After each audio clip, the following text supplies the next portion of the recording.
ఆషాఢమాస పూర్ణిమ బహుళాష్టమి సందర్భంగా కన్యరాశి వారు ఎలాంటి విధి విధానాలు పాటించడం వలన ఈ కష్టాలకు స్వస్తి పలికి ఐశ్వర్యానికి స్వాగతం ఎలా పలకాలో ఈ వీడియోలో సవివరంగా సంపూర్ణంగా తెలుసుకుందాం.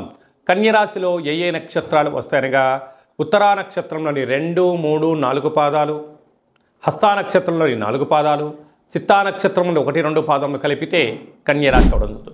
చాలామందికి పుట్టినటువంటి కాల సమయంలో డేటా ఆఫ్ బర్త్లు లేనటువంటి కారణం వలన పేరు యొక్క మొదటి అక్షరాన్ని అనుసరిస్తూ ఆ రాశిని తెలుసుకునే ప్రయత్నం చేద్దాం.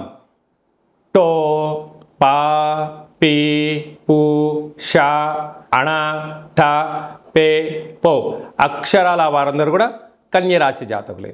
కన్యరాశి యొక్క అధిపతి బుధ భగవానుడు. ఈ ఆషాఢమాస పూర్ణిమ సందర్భంగా, అష్టమి సందర్భంగా ఇంట్లో ఒక ఎర్రటి గుమ్మడికాయను సగభాగాన్ని కట్ చేసి కింద ఉప్పును పోసి కూష్మాండ దీపం పెట్టడం వలన, ఈ దీపాన్ని అమ్మవారి దగ్గరికి అఖండ ప్రమిదలాగా తీసుకుని వెళ్ళి అమ్మవారి దగ్గర పెట్టడం వలన ఇంట్లో ఉండబడినటువంటి నరదృష్టి, శత్రు ప్రభావాలు, తాంత్రిక ప్రయోగాలు, మీకు గతంలో రావాల్సిన డబ్బులు రావడం, ఉన్నతమైన బంగారు భవిష్యత్తు జీవితం స్వాగతం పలకడానికి ఈ అఖండ కూష్మాండ దీపం ఎంతో ఉపయోగపడుతుందని చెప్పి గమనించాలి. అదేవిధంగా రాశిలోనే కేతు భగవానుడు ఉండడం వలన ఈ యొక్క కన్యరాశి జాతకులు రాశాధిపతి బుధుడు అవ్వడం వలన అన్నీ మాకు తెలుసు అనుకుంటూ ఉంటారు. కానీ తీరా సమయానికి వచ్చే లోపల సైలెంట్ అవ్వడం, మాట్లాడే అవకాశాలు లేనప్పుడు మాట్లాడలేదు అంటారు. అలా స్టేజ్ పైన అవకాశం ఇస్తే ఏం మాట్లాడాలో ప్రిపేర్ అవ్వకుండా వెళ్ళడం వలన నేను మాట్లాడాలా అని చెప్పి బంగారు భవిష్యత్తు యొక్క ఆ స్పీచ్ని పోగొట్టుకునే అవకాశాలు ఉన్నాయి. కనుక నిత్యము ఎప్పుడు అప్రమత్తతగా ఉండడం, ఏ పని చెయ్యాలి, ఏ పని చేయకూడదు, దాని యొక్క నిబద్ధత, ట్రైనింగ్, శిక్షణ మీరు పొందగలిగితే మీకు మంచి కాలము అని చెప్పి గమనించాలి. 6వ స్థానంలో శని సంచార స్థితి ఉండడం వలన మీ జన్మ నక్షత్రం రోజున పూర్ణిమ అష్టమి తిథి అందున దయచేసి వివాదాలకు దూరంగా ఉండండి.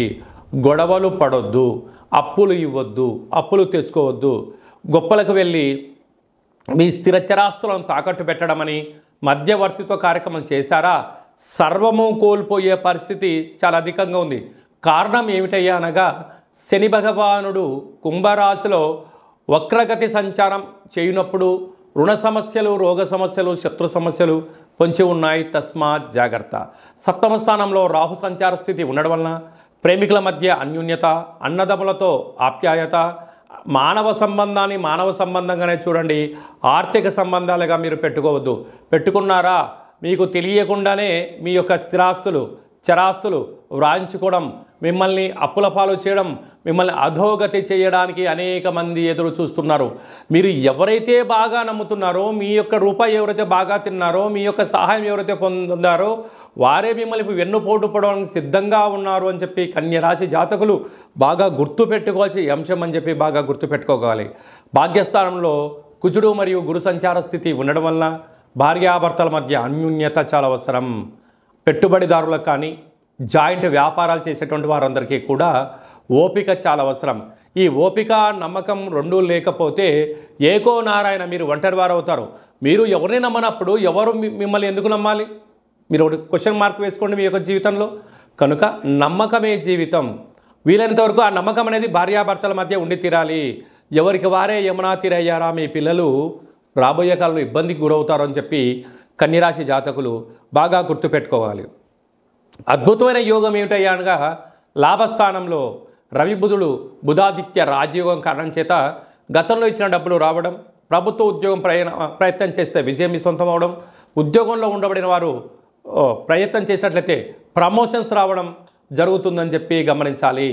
అక్కడే శుక్రుడు కూడా కలిసి ఉన్నాడు. నూతనమైన వాహనాలు, బంగారు ఆభరణాలు, వస్తువులు, విలాసవంతమైన జీవితానికి స్వాగతం పలికే అవకాశాలు చాలా అధికంగా ఉన్నాయి. కాకపోతే ప్రతి విషయాన్ని కూడా క్షుణ్ణంగా పరిశీలించండి. అంటే ఈ యొక్క జాతకము అందరికీ వర్తిస్తుంది అనుకోవచ్చు. ప్రయత్నం మానవుని యొక్క లక్షణం. అంటే నాకు 90 ఏళ్ళ వయసు ఉందండి, మీరు చెప్పిన వీడియోలో నాకేమీ జరగట్లేదు అంటే ప్రతిదానికి వయస్సు, సమయం, కార్యాచరణ, పెట్టుబడులు, అదృష్టము, మీ యొక్క జీవన విధానము, నువ్వు ఉండబడిన స్థలాన్ని బట్టి నీ యొక్క అదృష్టం కలుగుతుందని చెప్పి గమనించాలి.